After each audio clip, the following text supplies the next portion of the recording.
And he like, you okay? And I'm like, dude, we lost him. And now I got to find a way to tell these other Marines that are his best friend about that.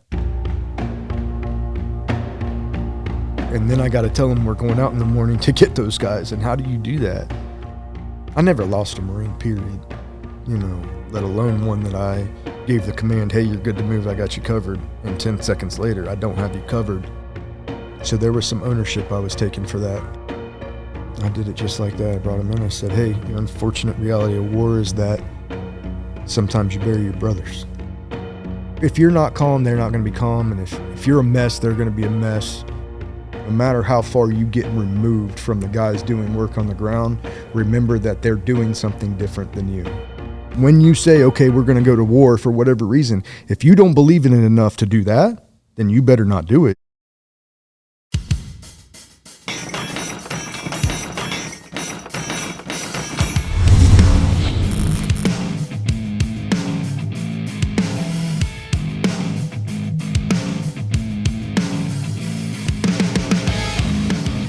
Launched my CO launched a group and had a mass casualty evacuation lined up to come get them, and we couldn't get to the ground with it because they're shooting so many fucking rockets at it. And so I struggle with that. Did that impact you right when it happened, or did no? you? I said fuck them. They shouldn't have been there. Yeah. And that emotion is what haunts me. Yeah. Because that's somebody's kids. And then, you know, later I had kids. And so that it started to get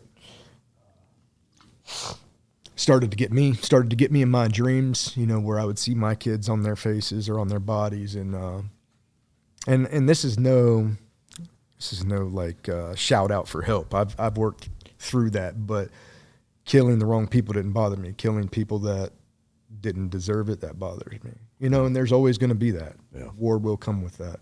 So. Man, that's brutal.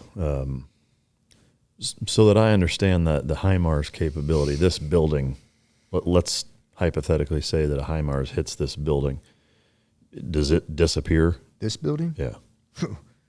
This building's not 30-inch thick mud, so I don't know what it would do to this building. Probably very much what it would, like what IDF is doing to Hamas's buildings. Probably come in, and it's got a couple different ways of angles you can fire. You can fire it where it comes straight through the top, or you can fire it where it comes at a horizontal angle and hits the building. We did ours through the top. They had weak roofs over there, as you know, just like Iraq and some of the rural parts.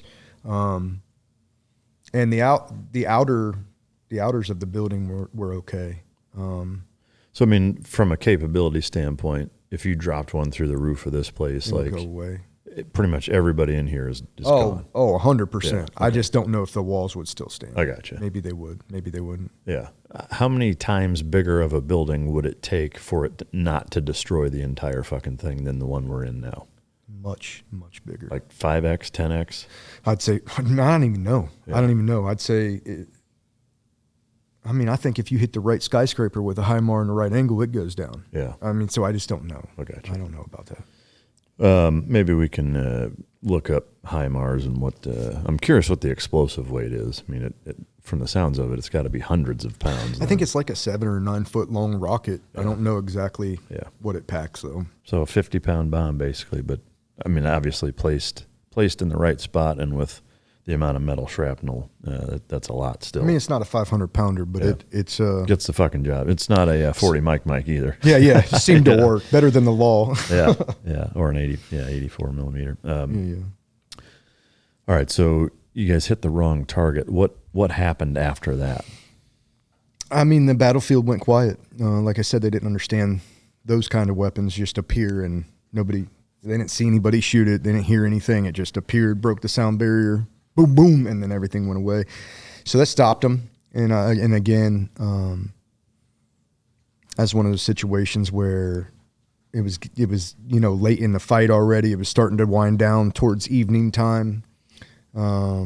After that, it was a big lull. I think that kind of took us into. There might have been some pockets, but that took us into nighttime, and then we reconnoitered We did a leader's recon of the OEs that we seen and the machine gun bunkers. And that was wild because I never thought I'd see a machine gun bunker. I seen multiple machine gun bunkers on that pump. Fought multiple machine gun bunkers, which was just insane. But once we located them, we snuck up into a house like just a few hundred meters right in front of them, the last little defendable position before you got to them. And we slept for the night. And then in the morning, we conducted a frontal assault in action right onto that bunker system, and we took our objective. How dicey was taking that bunker system? Fucking bad. Yeah. How long did it take? Well, I was a support by fire element, and then we were going to have 2 squads push across, do an action right, and sweep. We had snipers up at an elevated position, and most of the day before we consolidated at the bottom, it took most of the day. But I did like morning prayer, drank their chai, and then it was on. I shot a Law rocket from the support by fire when we were really getting after it, and it just dusted it. It didn't do shit. It was like boom. I'm like fuck yeah, and then all 6 cat holes. Bwop. The Afghan commander got shot in the face right in front of me that day. Your guy's Afghan. Yeah. So the friendly force Kandak commander, we're getting ready to move up to this little, 30-inch mud hut kind of old structure, probably an old footing or something, but it was just in the middle between me and the machine gun bunker.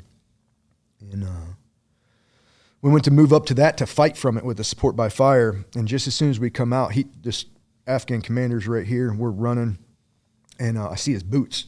I just seen his boots, and he just whapped straight to the face. His boots came up. Corporal Charette, shout out. He's a co-host to my show, my team leader for that pump. And I said, get him up. Corporal Charette had just come back from JTAC. He's JTAC certified on the ground to some extent, so he could talk to birds pretty good. He just came home from school, so like my aid and litter team go out, they get him, they bring him back. One of our corpsmen start tending to this guy, and I shit you not, he was fighting less than a month later with us. Wow. Took a round right here, 7.62, and it blew out his ear. And those guys stabilized him, got him on a bird, got him to the next echelon of care. He lived and ended up coming back, but that was the fighting that day. It was just all on us. When that happened, we called in some like Cobra section gunships, and they came in with that gal that they pack, and they start chewing that bunker to pieces, getting it in there enough for them to bail out. And then we had a sniper team, very close proximity with a 50 cal SAS that was just blowing them apart.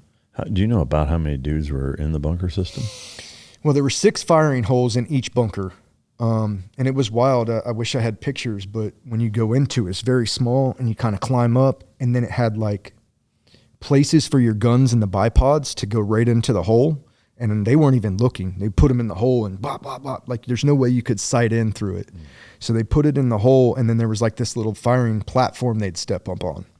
So it had enough to fire 6 at the same time in each bunker. So it was like bunker, 50 or 100 meters up, bunker, and they could mutually fire on each other, but they were firing at us out here. And then there was it was laden with probably 10 or 12 IEDs all around the bunkers and then the approach to the bunkers.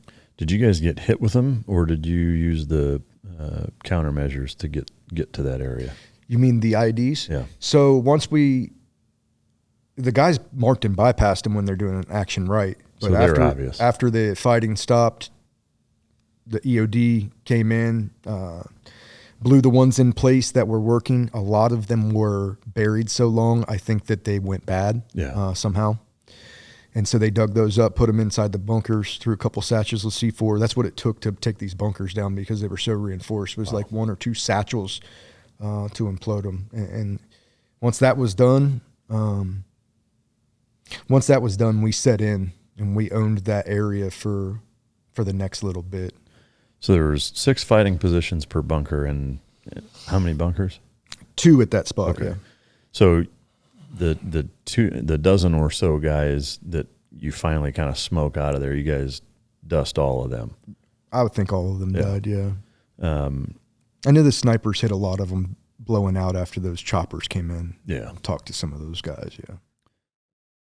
What are the two key components for canine success? That's effective training and proper nutrition. Fueled by Team Dog brings those two components to your family and best friend. The perfect nutritional balance that results in a higher mental acuity, energy, overall vitality, and even an improved appearance. Every product you will find in my company's store was born from the battlefield and not from the boardroom. Let my life's work help you become your dog's hero. Didn't take any heavies on your end other than the Afghan commander to the face? Not that day. Here's one story. It's in the book and it's important because it's so unorthodox, and I've never heard anybody have a situation like this. But while we're in the support by fire and we're leaning into this bunker and our guys are, about to do this action, right? We intercepted traffic that said, hit them with the big one. And they start passing that down the line. Something big. We figured SV bid.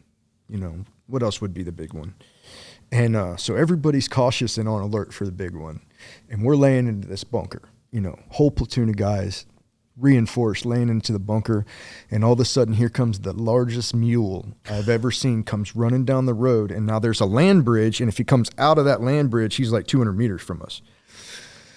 And he's got this contraption on his back. It's like 4 foot up, 4 foot wide, and he's running right at the land bridge like he's coming at us. God damn, I know where this is going. And I don't know who it was, man, but somebody yelled, "It's the big one!" And instead of shooting at the machine gun bunker where rounds are getting fired out of, every swinging dick turned onto that mule. And he ate shit, man. And I don't know how many hundreds of times he got hit. Machine guns, saws, all of our small arms people turned onto him, and he just, right there at the land bridge. And later we found out that it was a big bundle of poppy stems. It wasn't the big one, but we all thought it was because of what we heard. And so, shitty thing about that is nobody's coming to clean him up. So he's just laying there where now our home is going to be for an extended period of time. And just there's a lot of that, but it was wild to see every Marine hard ass that's fighting an enemy that is shooting at him switch off of the guns that are firing at him to kill this mule or donkey, whatever it was. But that was a funnier thing that happened, I think, in a time when things weren't really funny. Yeah. So, it's an interesting angle, I guess. It's something that I think a lot of people maybe think about it, maybe they don't, but it's not something that gets highlighted very often is I'll call it atrocity and unfortunate reality that how animals are impacted in war zones because obviously they have no fucking concept of what's going on. Mm-hmm. A lot of them, most of them, probably all of them are scared.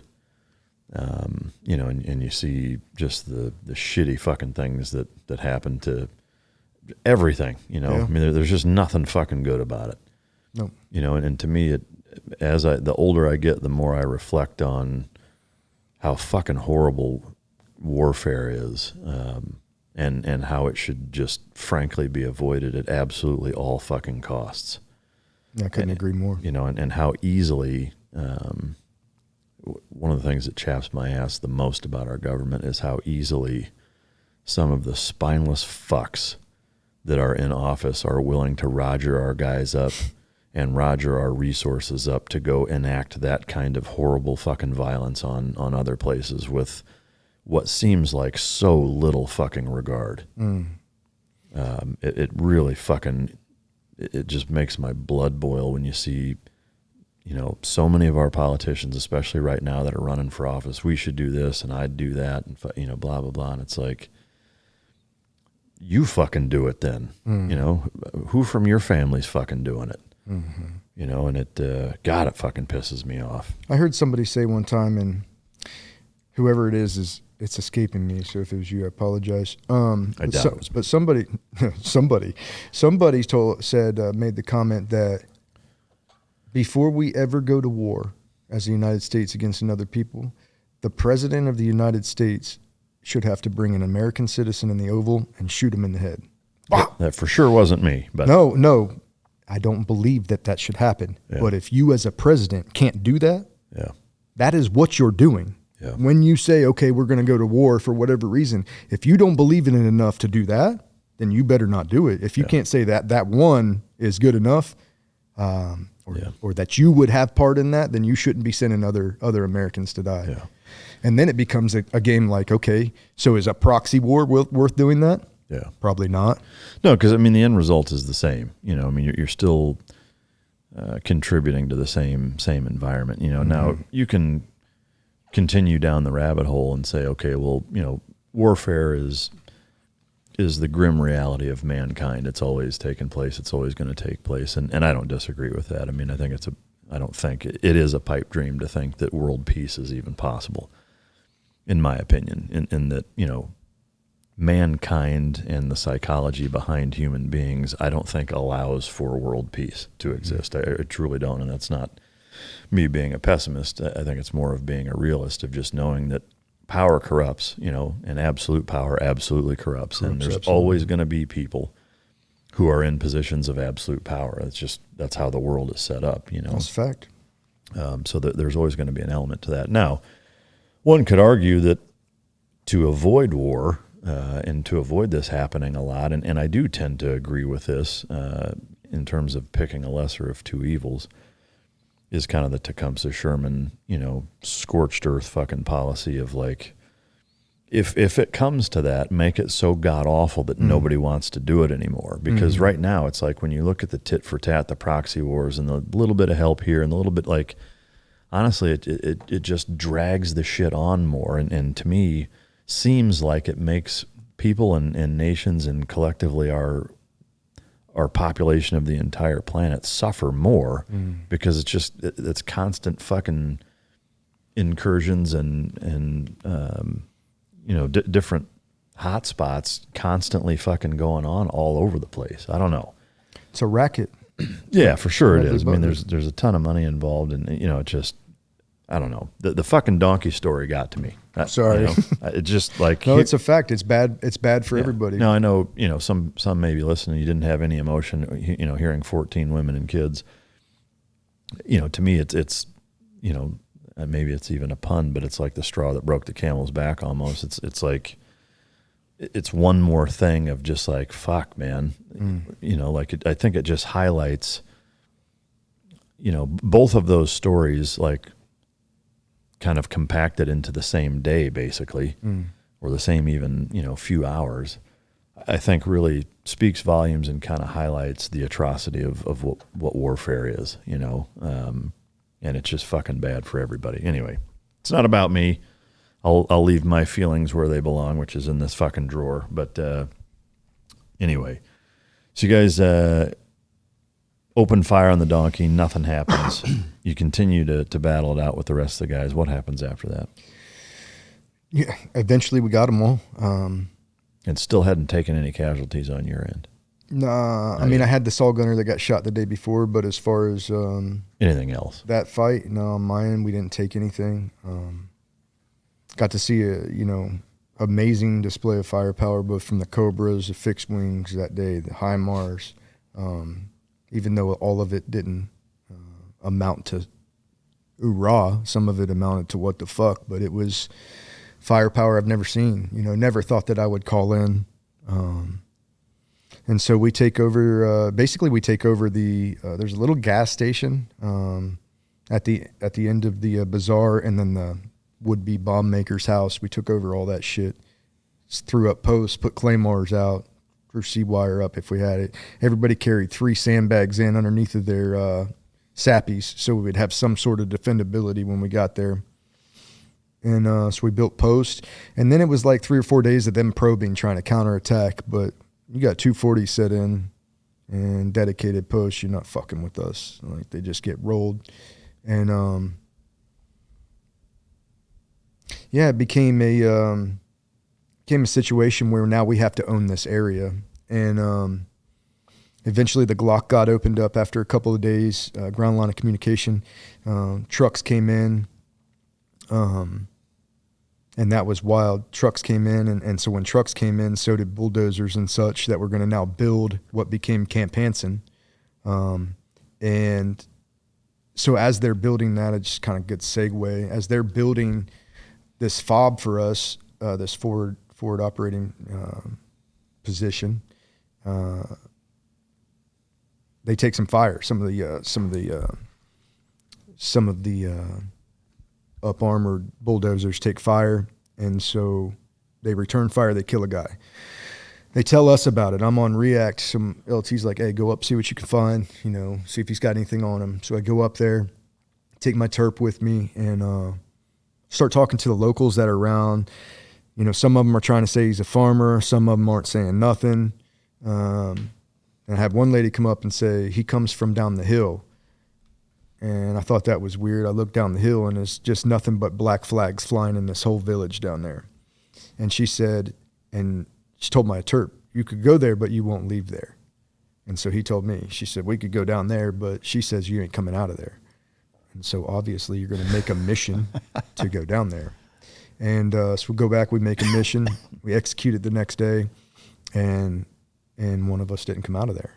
They were hard. We went down.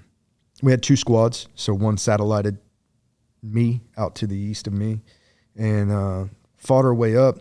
They had like an old Russian-built or English-built radio tower there, right where Camp Hansen was located at, and so we needed to own that because it would overlook our FOB, and so you couldn't have that. So go up, we own that, and then we go down into the city there. Well, as we're on top, I have the high ground. Now my partner squad is down here in like a chisel cut poppy field, and they're making their way up, and all hell breaks loose on me. All hell breaks loose on them. And I'm like at the military crest of this little hill, and the rounds are just sweeping the top of it, all over the top, trying to figure out what the fuck is going on. And I get eyes on us, another machine gun bunker-esque. And so I call in for mortars. Mortars hadn't really fired that many times yet, and they missed terribly. They missed so bad that you'd have to spin a whole new mission up. You couldn't even just adjust off of it. So I'm like, fuck. We call in Cobras. I had one of my Marines, a little Boston accent Marine, Makowitz, and he was surgical with the 203. And he puts a smoke right on top of the bunker, and it's fluttering. And these guys go into the pop, and because I don't have a JTAC with me, I type 2 control, they have to see and have positive identification of the enemy firing. And these guys are just opening up on this hill, and they can't see them, so they won't fire. And so the next thing I had was a law. I took a law, put it into the bunker, boom. It kind of stopped firing a little bit, but it didn't neutralize it completely. And so I pulled a Colonel Hal Moore and just told everybody, we're going to make this hill and we're going to gain fire superiority, shoot at anything that looks like it shouldn't be there. And we made the hill and just rained. As soon as you make the hill and you start firing, get superiority, you notice the bunker. And so we did that, hit it with the law. I think a couple guys fragged it afterwards. It wasn't me, but they fragged it on the move coming in. But at the same time as all that happened, so I get this neutralized. My DM, Corporal Bennett, shout out, he rolls a couple of guys deep that were firing down on this squad. And they're in the middle of this chisel cut poppy field just eating it. I mean, they're pouring it on them like water. So he takes them out, and the whole battlefield kind of goes quiet. And I hit the black gear. I'm like, Hein, you're good to move. And he comes back. He said, are you sure? Because he got shot through the drop pouch, ignited one of his smoke grenades, is burning him. He thinks he's hit. Like they had a whole shit show down there. And I said, yes, you're good. Move now. And so they start moving up to take a building out of that poppy field. And Matthias Hansen gets hit. Matthias Hansen gets hit in the hip. They pull him into the room, and he hit his hit, ricocheted all the way through his body, and he's in and out. Doc's trying to keep him up, and I'm up on this hill still holding security, not knowing what's going on, and then, you hear that radio call go out. You got Guardian Angel, I think is what we called him at the time, as when some Marine passes, and then they call back and say, no, he's up. And so the choppers get pushed, and And, we put him on the bird alive. Those guys put him on the bird alive. And when you're a grunt, that's what you want to do. You want to get the guy on the bird alive inside that golden hour, and the chances of him living just increase exponentially. And so knowing that they got one of my guys, but that he was on the bird, now I'm pissed. Now it's like, hey, we're going to go get these motherfuckers. And that's what we did. We went down in that city and we start clear hold, clear hold, clear hold, clear hold. And some closer engagements. Some really dicey running into fire situations happened right then. Like seeing the, moon dust kick up between me and another guy as we're making our way across an opening. What's the closest proximity you engage somebody at? I don't know, 20 feet, 15 feet, something like that. So it wasn't often. Yeah. It was very seldom that happened, but that hit's different. Yeah. I think I hit a guy with like a half a magazine. I can't tell you the exact count, but from his girdle to his face. And I was scared. You know what I mean? It wasn't like, this is fun. It was, bah, bah, bah, bah, bah, bah, bah, somebody just come hot. Yeah. And just keep squeezing until they fucking drop. Mozambique, yeah, I'm going to hit you till you go down. But that didn't happen often. Yeah. It was most of the time, like I said, 200. Yeah. And so we consolidated that day with our platoon sergeant carrying Joe Wright, carrying his own gear and carrying Hanson's gear. And, Did you guys keep tabs on what happened to Hanson? You mean as far as when he left? I mean, yeah, like once he left, did you guys get any updates on him? Yeah, we got an update that night that he had passed. Yeah. Yeah. How did that was the hardest. How did I guess did you were you made aware of that first? No. So his squad leader and our platoon commander, platoon sergeant got the call from company first sergeant that he didn't make it. And I thought it was weird because my platoon commander didn't smoke cigarettes. And I seen him with a cigarette with my platoon sergeant kind of like disappearing outside the wire into the bazaar by themselves. And I'm like, what the fuck are they doing? Makes sense now. But I was on my way back in the building that my squad had. It was like first squad's on this side, and then I'm on this side with my guys. And I had to walk through their berthing area, makeshift, to get to mine. And I was on my way through there. Everybody was happy. We really fucked them up that day, except for, we were waiting on word from Hanson. And his squad leader just comes up to me. He's like, hey, he didn't make it. I had to tell you that. So you need to get your shit together and tell your guys. 2 or 3 of my guys were best friends with him, And that's tough, man. I felt like I couldn't breathe. And, you don't want to look like a bitch in front of your guys. You don't want to, if you're not calm, they're not going to be calm. And if you're a mess, they're going to be a mess, and then some. And so I try to compose myself, and all of my guys were inside the same room because it was super cold at the time. And so there was only a couple of blankets, and everybody's kind of laying in there. And there was a big, thick rubber tarp that hung down as like the door. Kept all light out except for a couple of bullet holes that were in it. And I came into that room, and I was mad, man. I was like super, super, super fucking pissed. I wanted to go up there and kill everybody. And I just came into the room, and I yelled, get the fuck out of here. And I was talking to all my guys, get the fuck out. And they're all like, what the fuck, we need to sleep. You just told us to sleep, And they get out. Well, Charette had his like earbuds or something in, headphones in, so he didn't hear me. And so all my guys got out but him. And man, I just fell apart. Mad, screaming. And he like, you okay? And I'm like, dude, we lost him. And now I got to find a way to tell these other Marines that are his best friend about that. And then I got to tell them we're going out in the morning to get those guys. And how do you do that? And that's not something that they tell you how to do. You got to feel through that. Is that? It's not easy. Yeah. I never lost a Marine, period.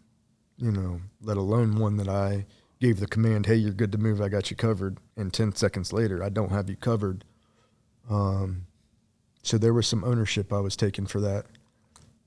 And then we called him back in, we called him back in and told him. How did you tell him?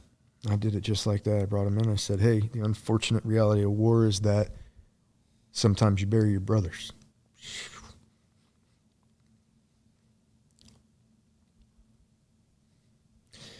And he was the only one that got hurt that day. So yeah, that's tough. How did they react when they heard it? I mean, did they break down? Were they angry? How did you guys kind of move forward in the immediate aftermath of hearing that? We had that day. We didn't go back out that day. There was other squads kind of doing stuff, but yeah, it wasn't good. It was, everybody was down. One of your best friends is dead. But we talked afterwards. Hey, we're going right back up there. The deployment don't stop here. That was February 21st. So like not even 10 days in. And just told him, hey, we got to go back out. And it's not that we've got to. My guys wanted to, which is why I beat my fucking chest over. And then, we spent the rest of the deployment making sure that they knew that was a mistake, Yeah. When you guys went back in that next day, was there a resurgence of vengeance that kind of broiled through you guys in terms of how you operated, or was it business as usual? We had a talk before we went out. I give all credit to my platoon commander on that because it wasn't the talk I would have had. But it was a talk like this. Hey, you guys want to go kill them all? Let's go kill that whole fucking city. Women, children, let's fucking kill all of them. That's what you want, right? That's what you want to do? And that's not what we want to do. And you don't know that until you hear that as an American Marine. We know we can't do that. And that's what separates us from them, is that we don't go do that. And she said, yeah, that's what I thought. We're going to go and we're going to kill the people responsible for this, but we are not going to kill everything. That's what makes us different. We're not animals. Had that talk, and it was business as usual. Yeah. A couple of the boots were a little bit more nervous. It made it real for some of us, like a little bit more real than maybe it already was. There was no hesitation. That's something, I think it humbled us. So it wasn't like gung-ho, let's go push into a bad spot, but it was, okay, methodical, tactical. That's the best approach to this. You don't ever want to do anything on an emotional high or an emotional low because it clouds judgment. And at the time we were at an emotional low, so we needed that talk. We needed that sentiment from him to say, hey, I'm just as mad as the rest of you. But the way we execute the next 6 months is what makes us different. And, it hit with a lot of guys. It resonated. Yeah. So at this point, you'd been at it for about 10 days. Close to 10 days. 10 days. It's going to sound like a strange question given what we just talked about, but logistically, when they're bringing trucks in, they're resupplying food and whatever, are you guys living off of MREs? Yeah, first strike MREs, so they had like more main meals than the normal ones. Yeah. And less bullshit. So we had those we lived off those for a while. Like 2 a day, 3 a day? You mean MREs? Yeah. Yeah, probably 2 a day. But also we were catching chickens and rabbits and gutting and skinning them and cooking them on fire. And really? Oh yeah. Yeah. Oh, yeah. We ate well, at least for that portion. Yeah. All right. So sorry for the derail there. I was just curious. So you guys go back into that area to get payback, so to speak. How did that go? How long did it take? Was it 1 day? It was just a half a day patrol. It was uneventful. Nobody got hurt, and we probably killed a couple of them. But they weren't fighting in force that day. I think maybe they knew, like, oh, they brought the whole platoon up here. or whatever. I don't know. So we had air on station the whole time. And that's the thing about Marjah is never in my career did I have air on station for all of it. We had all of it. Yeah. And so that made it better. Yeah. Where did you guys go after that? Once you clear through there, what was because that total incursion was about 20 days, right? That you were out at that point? Yeah, so 13th through the 21st, 22nd. Now you're talking about getting into March now. And we stayed right there for an extended period of time until like the battalion main came in and such because we had been operating the area. They want us to stay for a while. Our company got pushed out to a place called 5 Points that was outside of like northern Marjah proper. It wasn't right there at Camp Hansen. And so shortly after the battalion main and such gets in which we were fighting the whole time. I mean, you go out, we had, multiple patrols during the day, patrol at night. And again, it got to a point where like you could pick the northing or the southing that you were going to get contact on, right? Like they would stay in their bubble, we would stay in our bubble, and then we'd probe each other. Knowing right where you're going to get. So if you wanted to get some, you knew where to go to get some. Yeah. If you wanted to be, which we always went and got some, but if you didn't want to get some, then you'd stay a little bit closer, or whatever. So we did that for probably a month. You guys got which is it's hard. That's another thing I would say it's hard is you don't take you can do what you want, but to take a company that has been engaged almost, the entire 20, 30 days and then put the battalion main flagpole at their spot and expect them to do like CAG operations near that and deal with the locals is fucking stupid. CAG meaning? Civil affairs group. So they had like civil affairs groups come in. They're giving locals money and giving them like different fertilizer that doesn't have ammonium nitrate in it because that's what they were blowing us up with was ammonium nitrate and aluminum. Yeah. We called it anal. And that shit's powerful. They were fucking us up with it. I'd flip a 20,000 pound MRAP 2 times in the air. Yeah. And, everybody in it's now fucked with their heads and such. So that was a big thing. I worked with some DEA on that deployment. They would come in and like when we found big caches of, heroin or, poppy, the black tar being like rubber bags that thick because it would eat through it. They would come in and look at how they were making it, how they were same thing with the ammonium nitrate. They would come down and send experts down because they'd have it out like a paste on, it was like a paste on the ground on like plastic on like a tarp. And then that paste would get hard, go into the bucket as a paste, and then it firms up and gets hard as, and then with the right mixture, you put a blasting cap in the middle of that, and now you have this compressed. I don't know the exact science of it, but they did. And the ammonium nitrate, you're saying? Yeah. The way that they mixed it up, and I'm not sure what how much parts aluminum to. Yeah. So the gist is. And hopefully this doesn't fucking get us in any trouble. It's just cooked down, right? Mm-hmm. So, fertilizer, ammonium nitrate fertilizer has a percentage of strength to it, basically. And here in the United States, it's pretty low. It's like, I want to say 20 or 30% pure.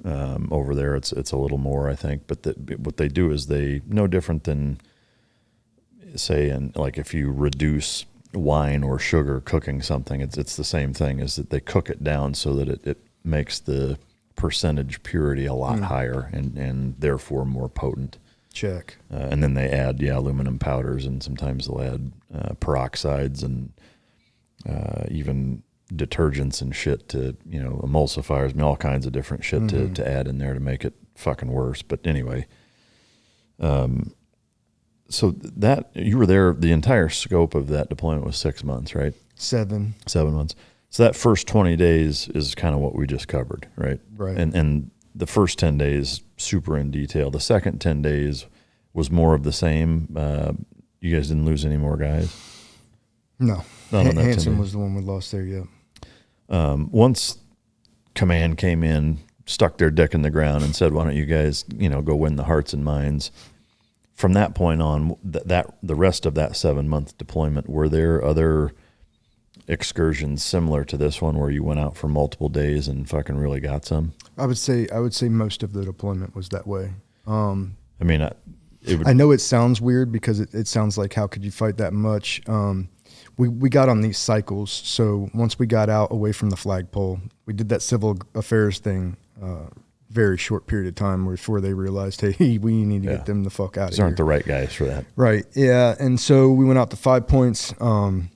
And then you would be like, now we have a whole company co-located. So you'd have like a platoon on post, like watch, guard posts, machine gun posts, at the fob there, or at the cop. You'd have a platoon doing raids and patrol cycle. And then because of how bad they were with the IEDs and setting them down 605, which was the MSR we were on, and that led back to the heart of Marjah, we picketed that with like a cop. We'd set up a cop like every click or so, all the way back to Marjah, so that we always had eyes as best we could to picket to make sure that they couldn't keep blowing our supply trains up. Yeah. And so it was 10, 10, 10, 10 on post, 10 on patrol days, and then 10 on the picket. Now out of the picket, you still had to support your own patrolling effort around your cop or around your OP. When you're raiding, you're raiding. Like when you're on patrol cycle, you're building patrols to get up there, blow their bridges up, blow their supply trains up, kill them. And like I said, all you needed to know was in northern and where's it been hot? Roger. And then you would go there, plan for that. In that first 10 days, I didn't mention, we lost Courier as well. Eric Courier. He got caught by a machine gun from his girdle to his neck up here. When and where did that happen? That was in between. That was around the time where the water got delivered and they shot and couldn't get the food. It was in the morning time and they needed to go back. That was a different platoon, but I was the closest friendly element. The rest of my platoon was down after we took the bomb maker's house. They're down there. Well, I'm still stuck up here for a couple of days running water because they dropped an Air Force pallet of 10,000 bottles of water. And so I'm running water down to that spot for a couple of days. And I woke up one morning and I thought it was weird because we didn't hear any gunfighting. Like usually right after call of prayer is on. Hear nothing, hear nothing, hear nothing. Then I hear Courier's platoon commander come on and say that they were almost out of green gear batteries and they were headed back to Shinnywall, the little city that we had to come through in the beginning. That's where our command post was still at. They was going back there to get batteries. Well, they had to cross like a 1,400 meter open step to get back over there. And two machine gun team to the south and just took down the whole first team. Wow. Killed one, wounded two or three. And I grabbed my gear, I grabbed 6 guys and ran for them. My platoon sergeant came with me and we got over there, neutralized the machine gun team, and then we had to coordinate fires and coordinate Kazovac to get those guys out of there. Tim Smith was one of my friends that I came from 3-2 with, the whole top of his forearm blown off by a 7.62, coming in, which is lucky because, other guys weren't as lucky. So we lost Courier that day. That platoon was humbled. My platoon was humbled on the day that we lost Matthias, and then like I said, we moved out and started breaking into that cycle, that three stage cycle that we got in, and it went by good, and we got to fuck a lot of them up. Anybody that tested us, we went up and got them. Before you get into some of that, the bomb maker's house that you guys took over, you guys took the house over. Did you catch him? He could have been one of the guys in the bunker, could have been one of the guys that got killed squirting, or he could have been, I don't know. Yeah. We didn't have a picture of this guy. Maybe the CIA did. I didn't know a name or a picture. We just knew he was operating out of that node, and they wanted to take the leadership of that node down. Yeah. I don't know if it's a particular guy. But it was a particular structure. And area. Was it different than everything else? Like, were his accommodations? You could tell they were eating better. That was about it. Yeah. They had a few more blankets, but this is Stone Age people. This is, so there was nothing cool there. Yeah. Anything surprising?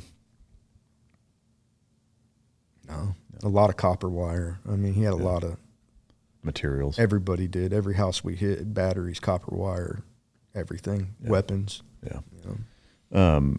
All right. So once you get into this kind of 3-tiered rotation, you fucked a lot of them up. Can you share some of the heavier operational stories that some of those took place, and just kind of walk through like a step by step? Yeah. Getting out to 5 points was different. Just because we hadn't been there yet, I think. And so the first couple of patrols I went on were like familiarization patrols just with the area. I would go out with other squads before I took my squad out. And then it became, one day it became that I had a census operation to do. We wanted to get census of military-age males, imams, and mosques in the area. And so I ran my whole patrol. I got 50% through my patrol, halfway through it and about to RTB. And I look to the south, and I'm on kind of our southern border. The border they told me don't go south of here.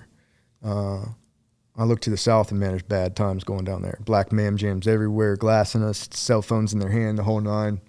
So I hit the Wacho up, say, hey, I want to go down here. What say you?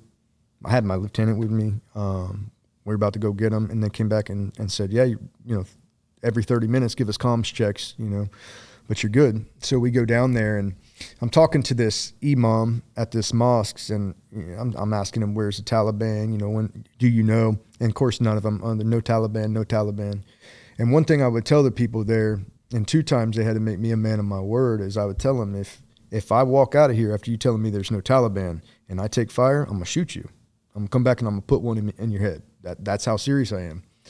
And just like that day, no Talib, very good, have these smiles on their face. And as soon as I walked out, shoot, whap, whap, whap, whap, right past me, hitting there.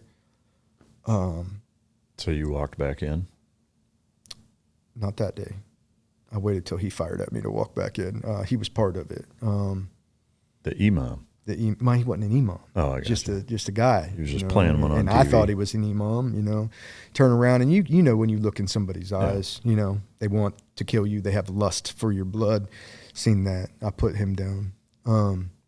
We killed a number of dudes that day, maybe 8 or 10 of them.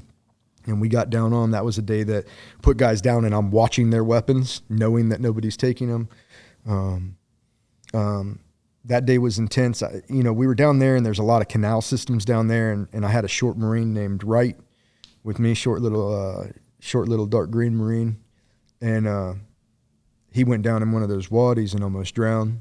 Something you're not thinking about in combat, And so the wadi was a little bit deeper than he was tall, and we had to hold him up and get through wadis. So that was weird. One of those things I didn't think that wasn't something I thought about, how to lose a Marine. Hypothermia is another thing that I didn't think about that happened on that deployment. In training, did you guys ever practice river crossings? No. No, rivers, no. No, would just get in it and go like that. That's kind of what they do for us. Yeah. They had some bridge systems that they brought into Marjah, some of the truck company guys, and I'm sure they did a lot of training like that, but no, I didn't do a whole lot of crossing. Yeah. So going back to this kind of 3-tiered rotation, you got patrol, you've got the picket stuff. What was the third one? Like a raid force. So we're building packages to go out to certain places. Sometimes it'd be to blow up a bridge. So these would be like quick assault target packages, where it's like you build intel, build a concept of operations, it gets approved, you run do it and come back. It's usually like less than a day. 4 to 6 hours if nothing goes bad. Yeah. And maybe a little longer if you get in a fight. But by the time we were doing 5 points, it doesn't, I know it's only like a month in, but a month in, you've learned a lot of things as a squad or as an element when it's like that. Yeah. And so we just meshed, totally meshed. And yeah, like 4 to 6 hours, you're going to step off, you're going to hit some points. There's a lot of things on the back end as a squad leader and as team leaders are doing up at the COC, putting pre-approved strike packages together on houses that you've took contact from, establishing the patrol route, and then afterwards, whether you took contact or not, you're meeting back up with the C2 click, node, the intelligence node for your company, and you're debriefing everything so that they can build another package for the guys. But more often than not, we went up and we tangled with them, and I remember towards the end we had something called a 5-day war is what we refer to it. In the book it's referred to that. And we went up and just absolutely got in their backyards, blew every bridge up, fought every one of them that would fight us. The only time ever in my career I went red on ammo as a squad.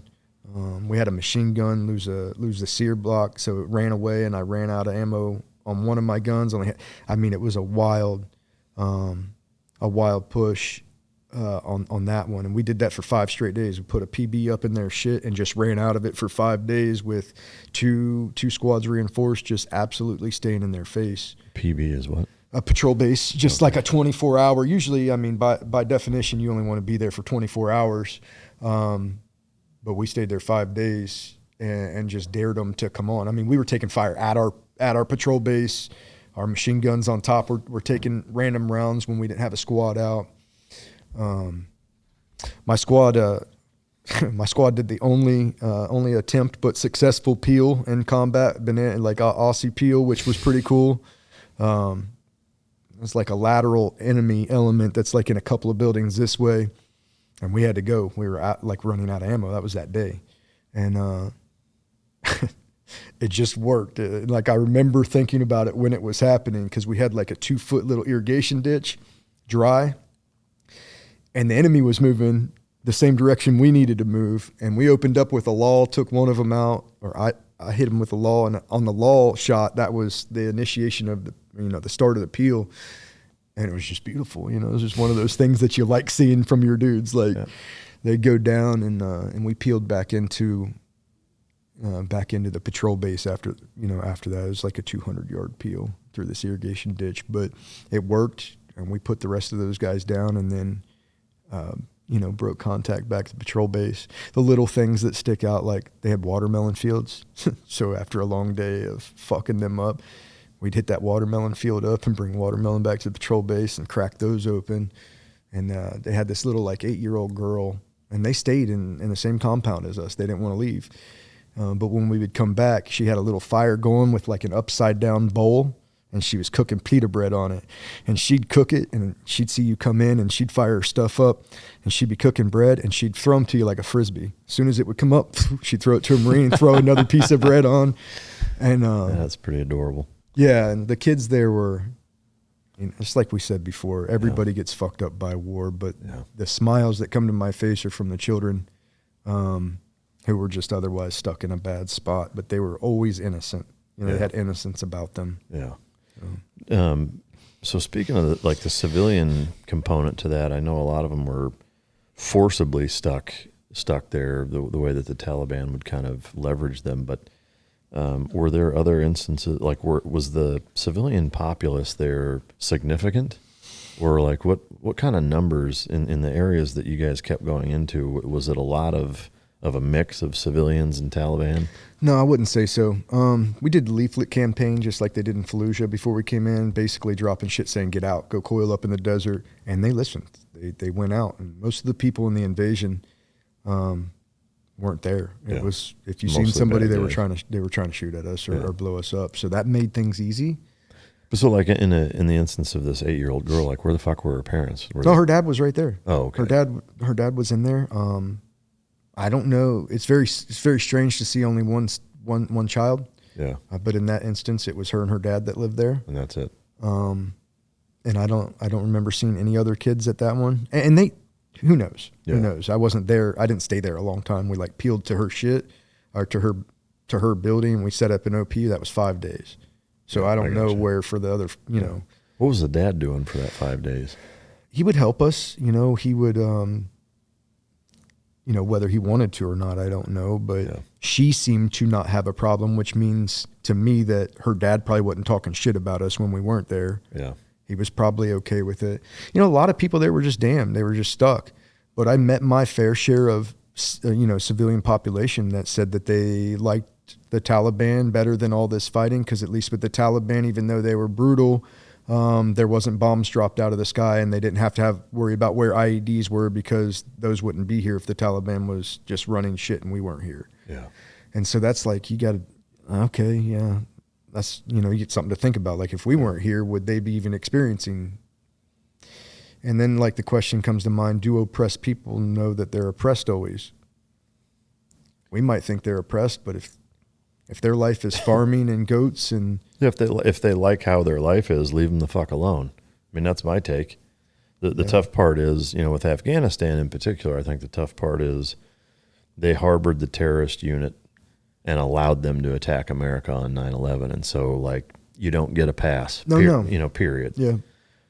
The dicey part, I think, is, and I think like any combat veteran over the last fucking 25 years, I would say in most cases kind of tends to struggle with this, is where do you draw that line of enough is enough, and how far do you go with it, and how long, and to what extent, and it's like there's no fucking right answer. Yeah. As far as war goes, I think that if you're going to go to war as the United States of America, you should do your best to go at war with a country. Going to war with terrorism is 20 years long, and you didn't accomplish anything, best of my knowledge. Yeah. Just made more terrorists. You go to war with a country, you can bring country and its proxies to its fucking knees quick. Yeah.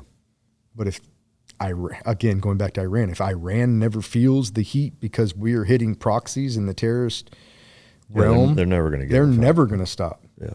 Yeah. So. All right. So that the remaining of that deployment was all kind of organized in that 3-tiered system. Yes, sir. Yep. Are there any other operations that stand out during the remainder of that either went exceptionally well or horribly wrong? Everything went pretty good. Yes, there were other times where we're fighting 6-7 hours at a time. Things went well. There were big operations, and we got very good by the time those came.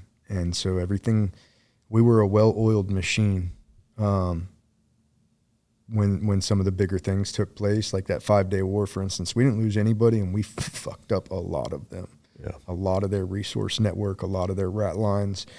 And we were taking fire the whole time. Like, it was a fight, but we got very good as a squad, and then ultimately as a platoon. We got very good with all of that. One thing that stands out to me isn't even combat, but I think it's necessary to be told. When we left, I was remain behind with key leaders to do the left and right seat rip, and relief in place transition of authorities, what we called a rip tow. And so on the right side of that, right before I leave, is me just going out with their squad. On the front side, it's their squad that are going out with my squad. So me and my lieutenant go on this last patrol, and then we're leaving the next morning. We leave, and when we leave, we get to the wire at just the right time that there's only like 20 minutes left before the chow hall closes. And we've been talking about these chili cheese burritos for like 48 hours, me and LT. Got to get there. We're going to get that chili cheese burrito. We had nothing but rations and strike meals for however long, the occasional halal goat, but not often. And we land, we get there. We had just enough time to drop, stage our gear, and literally run to the chow hall. Now, the last big thing I did was on that 5-day war. And on that, or just before the 5-day war, I had a fireman carry a downed ANA soldier to a bird, and he was hitting the femoral and in the shoulder, so he's fucked up real bad. And it's blowing blood, And I got it in my face, on my beard, down my clothes, in my boots. And anybody that's ever had blood stained on their shit knows that it doesn't dry red. Kind of looks like mud or brown, hardish, darker maroon color, whatever. So I tell you that to tell you this. I had already staged my gear because I was leaving later than my main element. So all my new my good camis, non-bloody shit was gone. So we sprint to this chow hall. I'm not even thinking about all that. Get in the chow hall. We're at the end of the line, and there's a master sergeant and like a master guns or a first sergeant in front of me and LT in the line. And we're just happy we're about to get a burrito, right? And motherfucker turns around and goes, "You stink, Marine. And don't you think you could have washed your mud off your camis before you came up into my chow hall?" And that was not a good situation. Like I flipped my gun off safe. My LT heard it. Jesus He's Christ. like, you go over there. You start come, and he just fucking berates him. You think it's fucking mud, this, that, and the other thing. Of course, they're wearing pressed, starched fucking, creased fucking Marpat, and I got blood on my frog outfit. Yeah. And I would just say to any of you out there, no matter how far you get removed from the guys doing work on the ground, remember that they're doing something different than you, and just have a little humility and a little bass about you when you have those guys come into the chow hall, or you see them, or they smell to you, because their job is a bit different. Realize that the chow hall exists for those guys. Yeah. I mean, at its root level. Other than the 5-day war, in that entire rest of the deployment, is there one gunfight that stands out as being the most kind of spectacular from an intensity standpoint that you can share it in a high detail level? Yeah, I could pick one. Okay, so again, one of the leading up to the 5-day war, why we would go up to that spot, we had several instances of really getting after it, and at that time, near like a lot of the canals, they had a lot of foliage, a lot of green. It's not, you don't just see desert, right? So you have to break that up a bit, and so we did. We would get in there, we would get close to the foliage, we'd get all the way into the canal systems and such, but you would just feel it coming about you. After a while, you just know when you're going to get hit. You can tell by the atmospherics, around you. And I remember one day we were going up there, and I kind of popped out, and their roads are real small, real skinny in that area, like moped or 3-wheeler skinny, canals on both sides. And we were moving through this whole area just trying to get a scope on it. It was when we first kind of got into that area, once we were in 5 Points. It's my first couple of times going northeast and trying to figure out what was going on. And because of the density of the foliage, your contact could be a whole lot closer then, right? And that's what happened. We came up to it. I was kind of popping the road and looking down whatever direction that was to my left, and I could see guys on phones like this, and just, in the eyes, like they're watching and reporting on me. And it's like, all right, hey, everybody stay frosty. These guys are right down here. And at the time, we weren't allowed to shoot them for that. Later, it became ROE change that if you had somebody actively spotting you or passively spotting you, could drop them. And at that time, it wasn't that way, so I remember kind of looking out. I called Grimes up. He's got a saw gut with him, but he's a team leader at that point. And I say, make your way across, set your saw up right on these guys, and as soon as this opens up, I want you to cut them in half. And he's like, roger that. So he runs across, and I kind of expected somebody to shoot at him when he ran across. And I told him that. He gets across, scurries up, he gets the saw on the tall part of the bipods, and he's just aimed in on these guys. I look back at my team leader, Charette, and I said, hey, when this goes down, I want 203s raining in that courtyard. Because he could see it too. He's like, I got you. And so we got a couple 203s up there, got saw on the ground. And I called up the command like, hey, this is about to go down, and we had on-call targets up here. Hey, get ready to spin these Alpha Bravo, whatever fucking target it was up. So everybody's just kind of waiting on it. And it was like 2-3 people cross the road before it fucking opens up. And as soon as it opens up, boom, boom, boom, 40 mics are coming in. He's fucking wrecked those guys on the road that were kind of peeking and popping. And then that firefight went on for, a little while. I don't know hours-wise, maybe a couple, but it was cat and mouse down this canal system with them. And it was closer because of the foliage, right? And we had the Mark 34, I believe. It's a 40 Mike 6 shooter, essentially. We had guys carrying those, so we were able to really put out some explosives over on them, and then call in some 60s. We always travel with 60s in the handheld traditional mode. So if we had a patrol base out there and we're leaving that patrol base, we had 60s at the patrol base that could come right over top of us. You're talking about Hilo 60s. No, 60 millimeter mortars. Oh, I got you. Yeah. We'd have a 60 crew wherever we were at that would set up and then just handheld dump some HE to us. Do you know ballpark what the maximum effective range is of those as far as 3 clicks maybe? Okay. Something like that. So they can stay far enough away to where they're out of it, but you can call them in pretty quick. Yeah. One thing to note on that, and this is kind of the tail end of this story, as we fight with this group, we have another squad that's kind of like come out to help canalize that group and put them down. We run a little low on ammo. We've been out 4.5 hours. They start to get a handle on the situation, so we RTB to the patrol base. Now we're at the patrol base, and they're fucking them up. JT squad, they're up there doing work, kind of finishing our work. And so we have the 60s there. And so a guy is squirting out of that fight, an enemy soldier squirting out of that fight with an 82 millimeter mortar system on the back of a moped. And as he's squirting out, we see it, and this road is long, and you can only go so fast on a moped, right? And our 60 millimeter guys set this up in the handheld.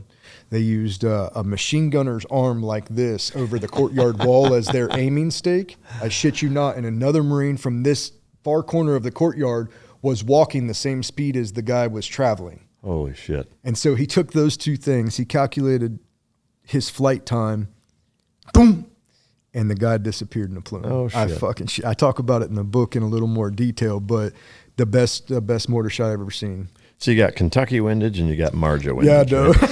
that's it. And just a lot of luck, I think. That's awesome, man. Yeah, That's such ingenuity. I love it. Yeah, wild. Yeah. As that deployment wraps up, it sounds like you didn't lose anybody else.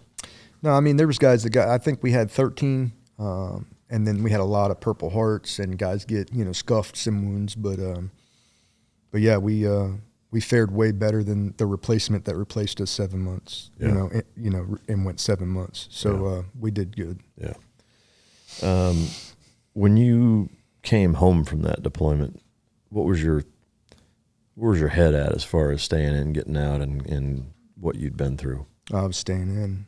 I was shook up. There's things that I took away from that deployment, psychological, maybe wounds, you could say. I spent the next couple of years trying to figure that out. But I became a SOI instructor at ITB Infantry Training Battalion, and then tried to go to A&S, like I told you. From there, that's when they found both my eardrums had been ruptured. They found some brain injuries, and ultimately, my service came to an end the last day of 2014. They retired me. Yeah. Yeah. How did you deal with that internally, being retired and things not panning out quite how you wanted? Super bad. Yeah. Super bad. How did you deal with it? Drank. Try to numb myself. All my friends are still deploying. How do you do that? Being on that side of it was rough. Did you drink every day? Oh yeah, I was an alcoholic. I had a Rubbermaid bucket in my garage full of ice and liquor and beer, and it's just not the way. I'm very adamantly not for alcohol anymore.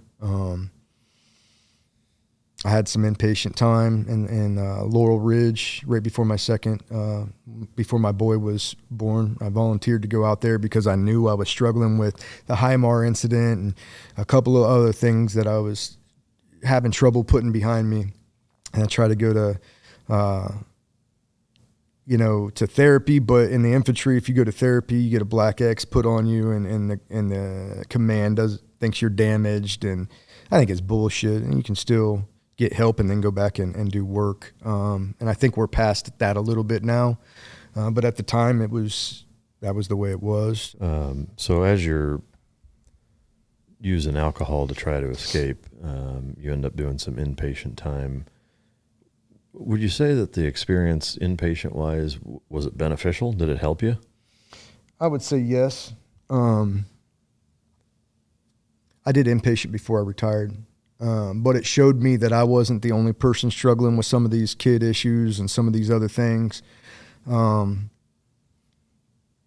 was with a lot of people who were in Sadr City in Iraq, and they were just like me. That was a bad place.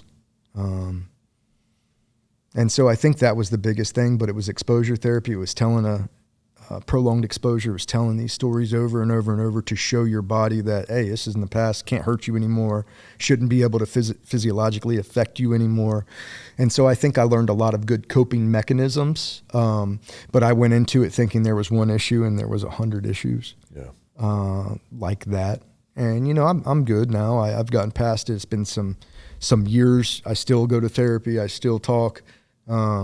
Which I think is what is the right way. Drinking is not it. It doesn't help anything. It's a good Band-Aid. Numbs you, lets you sleep, help you sleep. But at the end of the day, if you don't do the work, you're not going to. Well, it's just compounding. Yeah, you know? That's right. Yeah. What was the path like from retirement until as you sit here now? Blessed. I've been blessed, man. I have a family support structure that is amazing. I have a friend support structure that is second to none. Here's an example of my friends. I have these seizures now. Don't know when they're going to come. Don't know how they're going to come. When did those start? Right after I retired. It's to do with my head. And I actually have a meeting with the number 7 or 8 seizure specialist in the United States at Duke University on the 29th of this month. Oh, shit. And I'll be documenting all of it for guys that maybe are like me or that have situations like I have and they're not sure how to go about it. But I have the friends that my last seizure was 3 seizures in 9 hours and I ended up in the ICU. So while I'm in the ICU, this was the day I was supposed to move my house from my old house to my new house. And you know, it still got done. Like, I didn't have to call anybody. I didn't have to ask anybody. I was fucked up in the hospital on whatever drugs they had me on to try to stop this stuff. And I was there for 3 days. I don't remember any of it. So whatever drugs they had was good. And so I have a bunch of friends that just called in everybody and went over and moved my entire house for me while my family's with me up in the hospital. And so that's kind of network I have. And if you know, if that doesn't say anything else, it says that I have the support. And, you know, a good woman, my wife, 3 kids, her first deployment was Marjah.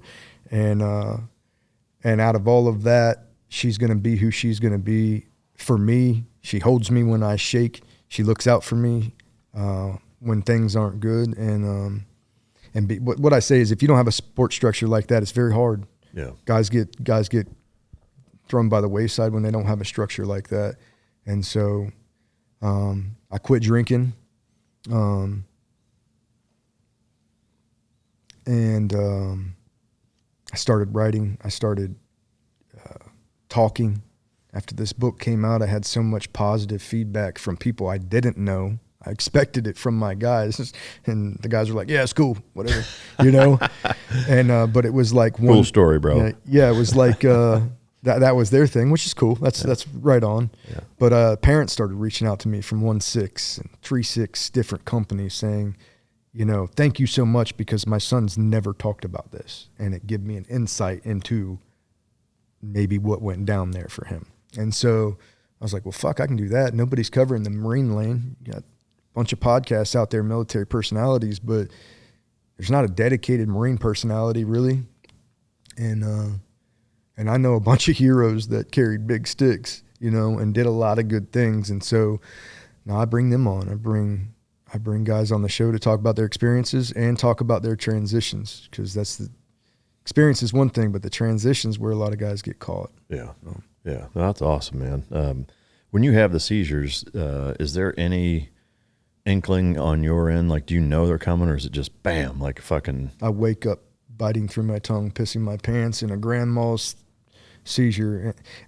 And I don't even notice all that. I come to and I'm half out of it, sitting up on the edge of the bed with an ambulance there with, you know, like a lot of times my son will sit with me. My wife's going and getting ambulance people or whatever. And I look down, if I see him and it's 3 a.m. and he's just sitting there, I'm like, fuck. Do you know about how long they last? The longest one was 6 minutes. The shorter ones are a minute, 2 minutes or so. How many have you had? I don't know. Like dozens? Several. So, I mean, can you not drive? Well, I'm not epileptic. So I went to the doctor for all this and they said, man, it's only in your sleep. Oh, wow. Until we know more, So it's only when you sleep? It's only in my sleep. Wow. If they've looked at sleep apnea, but it's not it. Yeah. I think it's up here. There's a doctor by the name of Mark Gordon who is doing a lot of stuff with the brain and TBI, and I'll be working with him after I get cleared from Duke on an anti-inflammatory diet and proteins for the brain that he's looking at, and I'm excited to start that work. Oh, cool. Well, shit, keep me posted on that. I'd love 100%. I'd love to hear kind of a follow-up on that. As an Afghan vet, especially the amount of heart, blood, and soul that you and your guys put into that country, when you saw not just us withdraw from that country, but the way that we did it, how did you deal with that, and what were you feeling? Poorly and anger. I watched it play out from my studio at my house. My Terp was caught there from 2010. And so one of my guys called me up and said, you got to do something. What can I do? I put an action plan together. I kind of goaded Fox News into having me on by saying a bunch of partisan shit.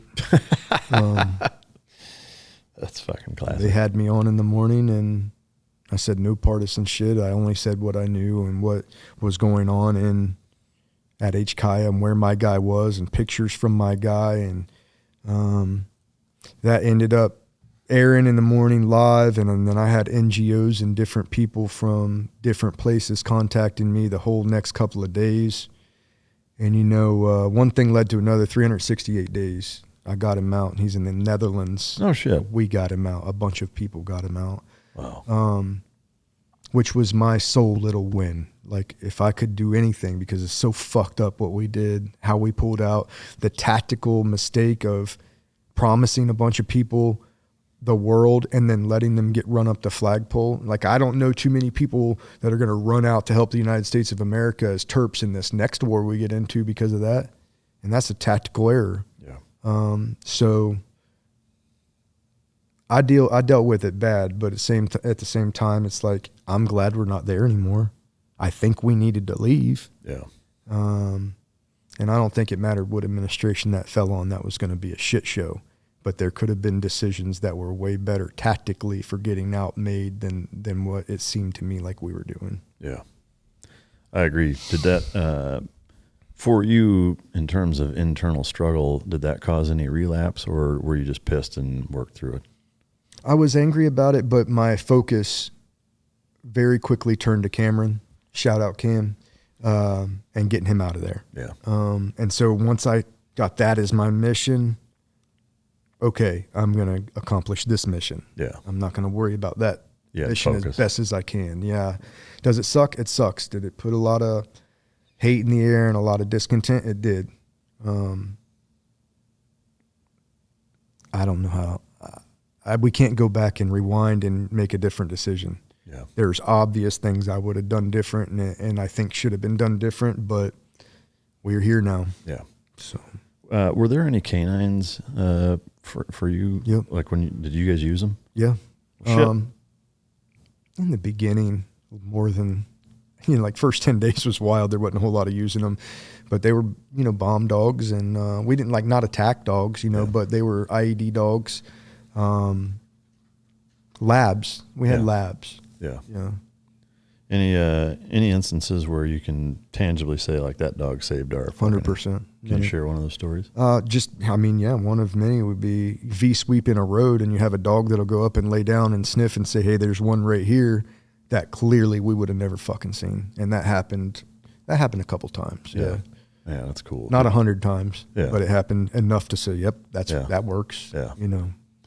Were the handlers not your guys? They were our guys. So our handlers broke away from the battalion and went and trained with these dogs, familiarized, commands, the whole nine, and then they'd come back with their dog and push. Yeah, that's Don't cool. know if that's the way. Yeah.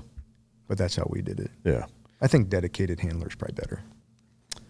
It's hard. It's a double-edged sword for sure. I think it depends on the unit. To me, the more dynamic the operations, the less just a dedicated handler makes sense, and you got to have somebody who understands what the fuck they're doing. Mm-hmm. And then I get why. Yeah. I mean, because they've tried it every fucking which way, and even something as simple as, like, I'll give you an example from the SEAL teams. There's instances where they take a guy, he's a SEAL, right? He's been on deployment or, whatever. Like, he understands tactically what being a team guy is. He goes over to the dog unit, spends 3-4 years there, does multiple dog handler deployments, but he's not with his platoon. Mm-hmm. They deploy completely independently of the SEAL team. So let's say SEAL Team 5 goes to Afghanistan. Here's a dude from SEAL Team 1, doesn't know any of those guys, but he's a SEAL, has a dog, has been through the training, goes over, supports them, and once he's over there, he may bounce around to wherever he's needed the most. He may work with East Coast, West Coast. I mean, fucking who knows? Now, is that better than taking an MP that's not a SEAL, that's never done room clearing, that has no fucking concept? Yes, for sure it is. But is that as good as having a guy who's ingrained with their platoon? Or if you go to, let's say Damneck Dev Group, those guys are dedicated shooters to the fucking squadron. Like, that's ideal. That's what I'm saying. That's ideal. Yeah. We didn't do it that way because of logistics and the Marine Corps in general. Yeah. But you got to have a lot of fucking, I'll say, excess budgetarily to be able to pull something like that off, and enough dudes, to do the other mission. Did you guys lose any of the dogs? No, not to my knowledge. No, I don't think any dogs were lost there. Yeah. Do you still box? No. You should. I mean, I train. I would. I don't want to get hit in the head anymore. Yeah, no, I mean, I guess train. Do you still train? Yeah. That's good. I put my son in it. So nice. He's in between gyms right now because we started a gym and then COVID came, and 2 years of nobody wanting to go to a gym, even outside of Camp Lejeune. I thought that was wild, but he'll be getting back into a new gym soon. Yeah. Any jiu-jitsu? No, but that's something I want to do. There's too many people that I look up to, respect, and take advice from that do it. Yeah. For me not to do it. So it's just a timing thing for me right now. Yeah. Amen. What now? What moving forward? Yeah, man. The podcast is growing. It's good, but it's growing. And I have 2 more books on the way. One that I'm just about to get to the editor now, and it's a leadership book. And actually, it's a book of my failures as a leader. So people can learn from my stuff and what I took away from different failures. And then the other book is about the 368 days to get my interpreter out of HKIA. And it won't be a long book, but there were people that helped me along the way that were very unsuspecting people I still don't know, but it was an entire network of complete strangers that trusted each other. Wow. Which is pretty amazing. So did you have any red tape or hurdles from the U.S. government in time? I mean, I didn't. Yeah. But over there, the State Department had red tape for everybody getting out. And nobody worked as a cohesive unit over there. So I talked to NGOs and State Department officials that said, "Hey, I can't do this on my main channels, but I'm helping you out here because I think it's all fucked up." Yeah. And it's like, so a fucking mess. Yeah. Absolute embarrassment. In other news, Lions of Marjah. Pick this book up. Phenomenal tale. I hate to use the word tale because it makes it sound like it's not true. Phenomenal depiction of what that area of Afghanistan was like at that time. He's got 2 more books, as you just heard. Anything else you want to mention before we get your parting gift here? No, man, I appreciate it. Like I said, I'm humbled to be here, and I'm glad that we did this. No, dude, thanks for coming, man. I really can't thank you enough for coming and sharing your story. It's an epic one, and I'll say on behalf of the entire country and of course myself included, thank you for not just your service, but everything that you've done for this country, because I think those are 2 separate things. I appreciate that. And here's for you. Got the Cursory Challenge coin with the mic drop logo and the dog label on the other company, or on the other side. Oh yeah. And then in that box you got Champion Choice Silver and John Johnston, big supporters of the show. You got put that in with some shit kickers. Hell yeah. So I'll find them. Yeah, if you can show that to the camera real quick, just so that they can see it. Beautiful craftsmanship. I love that stuff. So thanks, John and Champion Choice. You guys are the best. For those of you listening, I hope you enjoyed it. I know I sure did. I think it's crucial that subsequent generations have the ability to hear stories like Ryan's and what he's been through, both from a learning experience, from a historical perspective, and ultimately so that, hopefully history doesn't repeat itself and people learn from the lessons that the prior generations go through. But if you didn't get any of those takeaways, feel free to choke yourself. And until next time, this is Mic Drop.